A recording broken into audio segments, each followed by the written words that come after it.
ಮಗು, ನೀನ್ ಹೇಳೋದು ಒಂದ್ ರೀತಿಯಲ್ಲಿ ಸರಿ, ಆದರೆ ಅದಕ್ಕೆ ಇನ್ನೊಂದು ಮುಖವೂ ಇದೆ. ಏನದು? ಪ್ರತಿಯೊಬ್ಬ ಮನುಷ್ಯನ ಜೀವನದಲ್ಲೂ ಒಂದು ಬಾರಿ ಶನಿದೇವ ಪ್ರವೇಶ ಮಾಡಲೇಬೇಕಾದ್ದು ನಿಶ್ಚಿತ. ಯಾಕೆಂದ್ರೆ ಮನುಷ್ಯನಾದವನು ಒಳ್ಳೆಯ ಹಾಗೂ ಕೆಟ್ಟ ಕರ್ಮಗಳಿಂದ ದೂರ ಇರೋದಕ್ಕೆ ಸಾಧ್ಯವೇ ಇಲ್ಲ. ಹಾಗೆ ಶನಿ ಪ್ರಭಾವದಲ್ಲಿರುವಾಗ ಯಾವನು ಸತ್ಕರ್ಮಗಳನ್ನು ಮಾಡ್ತಾ ಇರ್ತಾನೋ ಅವನಿಗೆ ಶನಿದೇವ ಸರ್ವಮಂಗಳವನ್ನು ಉಂಟು ಮಾಡ್ತಾನೆ. ಯಾವನು ದುಷ್ಕೃತ್ಯಗಳನ್ನು ಮಾಡ್ತಾ ಇರ್ತಾನೋ ಅವನನ್ನು ಶನಿದೇವ ವಿನಾಶಕ್ಕೆ ಗುರಿ ಮಾಡ್ತಾನೆ. ರಘು, ಅರೆ ತಾತ, ಬನ್ನಿ ಪಂಡಿತ್ರೆ, ಬನ್ನಿ. ನಮಸ್ಕಾರ. ಒಳ್ಳೆ ವಿಚಿತ್ರದ ಹುಡುಗ, ಇಲ್ಲಿ ಬಂದು ಕೂತ್ಕೊಂಡಿದೀಯಾ? ನನಗೆ ಹೇಳಿ ಕಳ್ಸಬಾರ್ದಾಗಿತ್ತೆ? ಕಾರ್ ಕೆಟ್ಟೋಯ್ತಂತೆ, ಮನೆಗೆ ಬರಬಾರ್ದಾಗಿತ್ತೆ. ಅದು ಗಾಡಿ ರಿಪೇರಿ ಆಗಿ ಬರಷ್ಟರಲ್ಲಿ ನೀವ್ ಹೇಳ್ದಾಗೆ ದೇವ್ರ ದರ್ಶನ ಮಾಡ್ಕೊಂಡು ಹೋಗೋಣ ಅಂತ ಬಂದ್ವಿ. ಓಹೋ, ನಾನು ಹೇಳಲಿಲ್ವೇ? ಇಲ್ಲಿಗೆ ಬಂದವ್ರು ಯಾರು ದೇವ್ರ ದರ್ಶನ ಮಾಡದೆ ತಪ್ಪಿಸ್ಕೊಂಡು ಹೋಗೋ ಹಾಗೆ ಇಲ್ಲ. ಚೆನ್ನಾಗಿದ್ದೀರಾ ಸ್ವಾಮಿಗಳೇ? ದೇವರ ದಯ. ನೀವಿಬ್ರು ಪಂಡಿತರ ಮನೆ ಅತಿಥಿಗಳೇನು? ಅತಿಥಿಗಳಲ್ಲ ಸ್ವಾಮಿಗಳೇ, ಇವನು ನನ್ನ ಮೊಮ್ಮಗ, ಇವನ ಹೆಂಡತಿ. ಇವರು ನಮ್ ತಾತ. ನೋಡಿ, ನೀವು ಎಲ್ಲಿದ್ದೀರಿ ಅಂತ ಗೊತ್ತಾಯ್ತು. ನಿಮ್ಮ ಅಜ್ಜಿ ಅಡಿಗೆ ಮಾಡಿಟ್ಟು ಮನೇಲಿ ಕಾದಿಯಾಳೆ. ಬನ್ನಿ ಹೋಗೋಣ. ಓ, ಆಮೇಲೆ ಹೋಗ್ಬೋದು, ಕೂತ್ಕೊಳ್ಳಿ ತಾತ. ಸ್ವಾಮೀಜಿ ಹೇಳೋ ಕಥೆಗಳು ತುಂಬಾ ಸ್ವಾರಸ್ಯವಾಗಿವೆ, ನೀವು ಕೇಳಿ. ಓಹೋ, ಏನ್ ಸ್ವಾಮಿಗಳೇ, ಕಥೆಗಳನ್ನ ಹೇಳ್ಬಿಟ್ಟು ಮಕ್ಕಳ ಮನಸ್ಸನ್ನು ಗೆದ್ದು ಬಿಟ್ಟಿದ್ದೀರಿ. ಪಂಡಿತರೆ, ಶನಿದೇವರ ಕಥೆಗಳು ನೂರಾರಿವೆ. ಸ್ವಾಮಿಗಳೇ, ಇವ್ರಿಗೆ ಲಕ್ಷ್ಮೀದೇವಿ ಕಥೆ ಹೇಳಿದ್ರ? ಇಲ್ಲ, ಇನ್ನೂ ಹೇಳಲಿಲ್ಲ. ಕಥೆ ಕೇಳಿ ಕೇಳಿ ಇವ್ರು ಸುಸ್ತಾಗಿ ಹೋಗಿರ್ಬೇಕು. ಅರೆ, ಸುಸ್ತೆಂತಾದ್ರು ಸ್ವಾಮೀಜಿ? ಹೇಳಿ ಸ್ವಾಮೀಜಿ, ಕತೆ ಹೇಳಿ ಹೇಳಿ ನಿಮ್ಗೆಲ್ಲ ಆಯಾಸ ಆಗಿದ್ಯೋ ಅಂತ ನಮ್ಗೆ ಯೋಚನೆ ಆಗಿತ್ತು. ನಮ್ಮ ಕೆಲಸವೇ ಇದು, ಇನ್ನು ಆಯಾಸ ಎಲ್ಲಿಂದ ಬಂತು? ಹೇಳೇನು? ದಯವಿಟ್ಟು ಹೇಳಿ. ಒಂದ್ಸಲ ಏನಾಯ್ತು ಅಂದ್ರೆ, ಲಕ್ಷ್ಮೀದೇವಿ ಹಾಗೂ ಶನಿದೇವ ಇಬ್ರು ಮಾರ್ಗದಲ್ಲಿ ಎದುರು ಬದಲಾಗಿ ಸಂಚಿದ್ರು. ಹಾಗೆಯೇ ಮಾತಿಗೆ ಆರಂಭಿಸಿದ್ರು.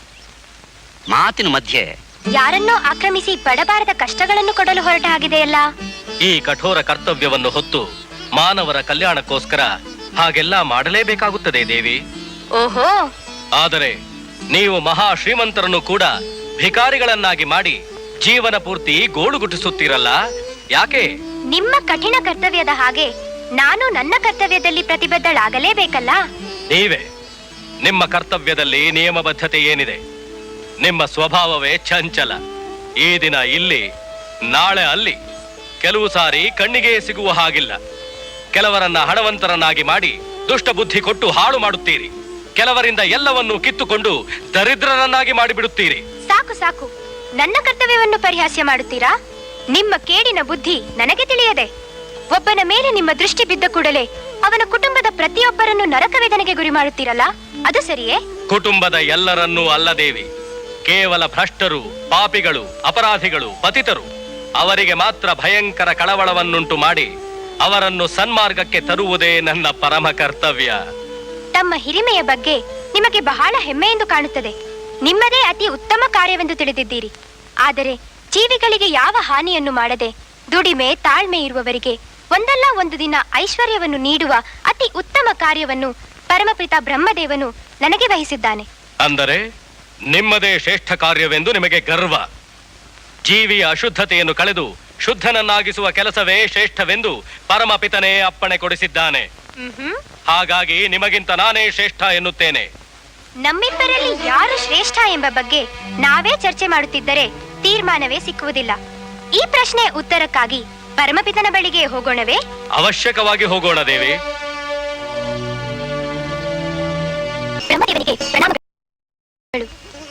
ನಮ್ಮಿಬ್ಬರಲ್ಲಿ ಯಾರು ಶ್ರೇಷ್ಠರು ಎಂಬುದನ್ನು ತಾವೇ ನಿರ್ಣಯಿಸಿ ಹೇಳಬೇಕು. ಹೌದು ವಿಶ್ವಾತ್ಮ, ನಮ್ಮಿಬ್ಬರಲ್ಲಿ ಯಾರು ಶ್ರೇಷ್ಠರು ಎಂಬುದನ್ನು ಸ್ಪಷ್ಟವಾಗಿ ಹೇಳಿಬಿಡಿ. ನಿಖರವಾಗಿ ತೀರ್ಮಾನವಾಗಿ ಬಿಡಲಿ. ಹೇಗೆ ಬಗೆಹರಿಸುವುದು? ಲಕ್ಷ್ಮಿ ಶ್ರೇಷ್ಠಳೆಂದರೆ ಶನಿದೇವನಿಗೆ ಕೋಪ, ಶನಿದೇವ ಶ್ರೇಷ್ಠನೆಂದರೆ ಲಕ್ಷ್ಮಿಗೆ ಕೋಪ. ಈ ಘರ್ಷಣೆಯಿಂದ ತ್ರಿಲೋಕಗಳಲ್ಲೆಲ್ಲ ಗೊಂದಲವೇರ್ಪಡಬಹುದು. ಇವರನ್ನು ಸಮಾಧಾನಪಡಿಸಬಲ್ಲವರೆಂದರೆ ಶ್ರೀಮನ್ನಾರಾಯಣ ಮತ್ತು ನಾರದರಿಬ್ಬರೇ. ನಾರಾಯಣ ಲಕ್ಷ್ಮಿಯ ಪತಿ, ಆದ್ದರಿಂದ ದಾಕ್ಷಿಣ್ಯ ಬೇಡ ದೇವ. ಯಾರು ಶ್ರೇಷ್ಠರು ಹೇಳಿಬಿಡಿ. ಶನಿದೇವ, ಲಕ್ಷ್ಮೀದೇವಿ, ಈ ಸಮಸ್ಯೆಯನ್ನು ಬಿಡಿಸುವ ಅಧಿಕಾರ ನನ್ನಲ್ಲಿಲ್ಲ. ಮತ್ತೆ ಯಾರಲ್ಲಿದೆ ದೇವ? ಇದರ ತೀರ್ಪಿಗಾಗಿ ದೇವಋಷಿ ನಾರದರಲ್ಲಿಗೆ ನೀವು ಹೋಗುವುದೇ ಒಳ್ಳೆಯದು. ಶನಿದೇವ, ಬನ್ನಿ ನಾರದರಲ್ಲಿಗೆ ಹೋಗೋಣ. ದಯಮಾಡಿ.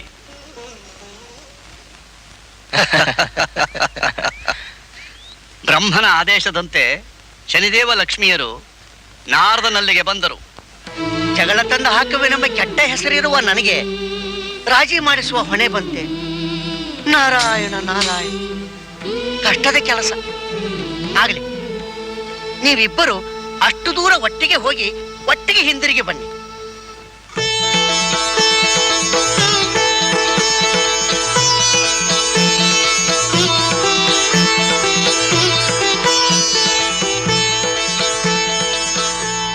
ಆಹಾ ಆಹಾ, ನಾರಾಯಣ ನಾರಾಯಣ, ಉತ್ತಮ, ಅತಿ ಉತ್ತಮ. ನೀವಿಬ್ಬರೂ ಶ್ರೇಷ್ಠರೇ. ಇಬ್ಬರೂ ಶ್ರೇಷ್ಠರು, ಇದು ತೀರ್ಮಾನ ಅನ್ನಿಸಿಕೊಳ್ಳುತ್ತದೆಯೇ? ನಿರ್ಣಯವಾಗಿ ಇಬ್ಬರಲ್ಲಿ ಯಾರು ಅಧಿಕ ಶ್ರೇಷ್ಠರು ಅದನ್ನು ಹೇಳಿ. ನಾರಾಯಣ ನಾರಾಯಣ, ನೀವಿಬ್ಬರು ಇನ್ನೊಂದು ಬಾರಿ ಒಟ್ಟಿಗೆ ಅಷ್ಟು ದೂರ ಹೋಗಿ ಬನ್ನಿ, ಫಲಿತಾಂಶವನ್ನು ಹೇಳಿಬಿಡುತ್ತೇನೆ.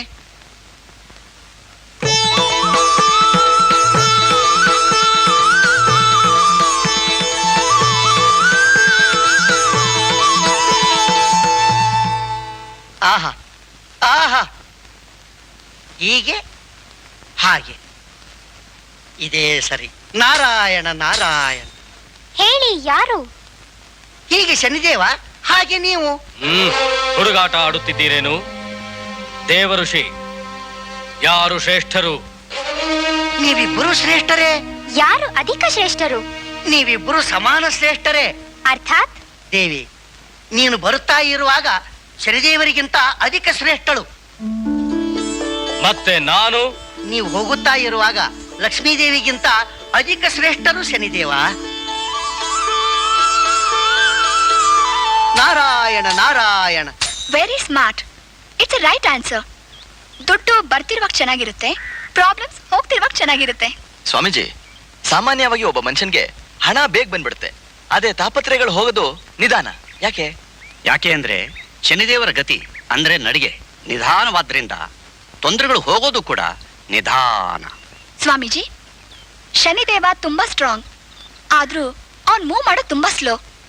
ಇದಕ್ಕೆ ಏನೋ ಬಲವಾದ ಕಾರಣ ಇರ್ಬೇಕಲ್ವೇ? ಹೌದು, ಅದಕ್ಕೆ ಕಾರಣ ಒಬ್ಬ ಋಷಿ. ಆ ಋಷಿ ಬ್ರಹ್ಮದಂಡದಿಂದ ಶನಿದೇವನ ಮೇಲೆ ಪ್ರಹಾರಗಳನ್ನು ಮಾಡಿದನು. ಏನು? ಶನಿದೇವನ ಮೇಲೆ ಪ್ರಹಾರವೇ? ಹೌದು. ಯಾರ ಋಷಿ? ಪಿಪ್ಪಲ ಮುನಿ. ಆತನ ತಾಯಿ ಸದಾ ದುಃಖದಿಂದ ಕಣ್ಣೀರು ಮಿಡಿಯುತ್ತಿದ್ದಳು. ಒಂದು ದಿನ ಆ ಋಷಿ ತಾಯಿಯ ಬಳಿಗೆ ಬಂದ.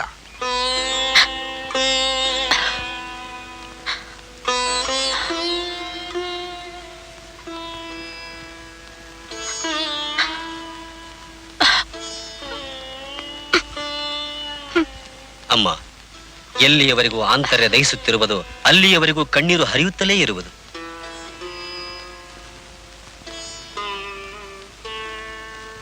ಈ ದಿನ ನಿನ್ನ ಆಂತರ್ಯವನ್ನು ಹೇಳಲೇಬೇಕು. ಯಾವ ದುಃಖದ ಭಾರ ನಿನ್ನನ್ನು ಪೀಡಿಸುತ್ತಿದೆ? ಹಗಲು ರಾತ್ರಿ ನಿನ್ನನ್ನು ಸಂಕಟಪಡಿಸ್ತಿರೋ ಅಂಥ ನೋವು ಯಾವುದಮ್ಮ? ಯಾವುದು? ಏನಿಲ್ಲ ಮಗು, ಅದನ್ನು ವ್ಯಕ್ತಪಡಿಸುವುದರಿಂದ ನೀನು ವ್ಯಸನಿಯಾಗುವಿ. ನನ್ನ ಮನೋವ್ಯಥೆಯು ಗುಣವಾಗಲಾರದು. ಇಲ್ಲಮ್ಮ, ನಿನ್ನ ದುಃಖದ ಕಾರಣವನ್ನು ಹೇಳುವವರೆಗೂ ನಾನು ಅನ್ನ ನೀರನ್ನು ಸಹ ಮುಟ್ಟುವುದಿಲ್ಲ. ಇದು ನನ್ನ ಸ್ಪಷ್ಟ ಸಂಕಲ್ಪ. ಬೇಡ ಮಗು, ಬೇಡ. ಅಂಥ ಸಂಕಲ್ಪವನ್ನು ಮಾಡಬೇಡ. ಸಂಕಲ್ಪವನ್ನಾಗಲೇ ಮಾಡಿದ್ದಾಯ್ತಮ್ಮ. ಅಯ್ಯೋ, ಇದೇನು ಮಾಡಿದೆಯಪ್ಪ? ಹಾಗಾದರೆ ಮಾತ್ರ ನೀನು ನಿನ್ನ ದುಃಖದ ಕಾರಣವನ್ನು ಹೇಳುತ್ತೀಯಾ? ನಾನು ಆ ದುಃಖವನ್ನು ನಿವಾರಿಸುತ್ತೇನೆ. ಹಾಗಾದರೆ ಕೇಳು ಮಗು. ನೀನು ಜನಿಸುವುದಕ್ಕೆ ಮುಂಚೆ ಶನಿದೇವ ನಿನ್ನ ತಂದೆಗೆ ಘೋರವಾದ ಕಷ್ಟಗಳನ್ನು ಕೊಟ್ಟನು, ದಟ್ಟ ದರಿದ್ರನಾಗಿ ಮಾಡಿದನು. ಅಷ್ಟಕ್ಕೆ ಶನಿದೇವನ ಪ್ರಕೋಪ ಶಾಂತವಾಗಲಿಲ್ಲ. ನಿನ್ನ ತಂದೆಯನ್ನು ಹಲವಾರು ರೋಗಗಳಿಂದ ಪೀಡಿಸಿದನು. ಕೊನೆಗೆ ದಿಕ್ಕು ದೆಸೆ ಇಲ್ಲದ ಸ್ಥಿತಿಯಲ್ಲಿ ಅಕಾಲ ಮರಣಕ್ಕೆ ತುತ್ತಾಗಿಸಿದ. ಇದೇ ನನ್ನ ಮನದ ನೋವು. ಇದನ್ನು ನೆನೆಸಿಕೊಂಡಾಗಲೆಲ್ಲ ನನ್ನ ಎದೆಯಲ್ಲಿ ಕಿಚ್ಚು ಹೊತ್ತಿ ಉರಿಯುತ್ತದೆ. ವೇದನೆ, ಅಸಾಧ್ಯ ವೇದನೆ. ಅಳಬೇಡ ತಾಯಿ, ಅಳಬೇಡ.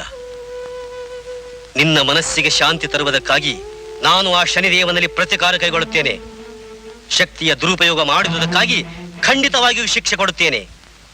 ಬ್ರಹ್ಮದೇವನಿಂದ ಬ್ರಹ್ಮದಂಡವನ್ನು ಪಡೆದು ಅವನ ಮೇಲಿನ ಹಗೆ ತೀರಿಸಿಕೊಳ್ಳುತ್ತೇನೆ. ಓಂ ಬ್ರಹ್ಮದೇವಾಯ ನಮಃ. ಓಂ ಬ್ರಹ್ಮದೇವಾಯ ನಮಃ. ಓಂ ಬ್ರಹ್ಮದೇವಾಯ ನಮಃ. ಓಂ ಬ್ರಹ್ಮದೇವಾಯ ನಮಃ. ಓಂ ಬ್ರಹ್ಮದೇವಾಯ ನಮಃ. ಓಂ ಬ್ರಹ್ಮದೇವಾಯ ನಮಃ.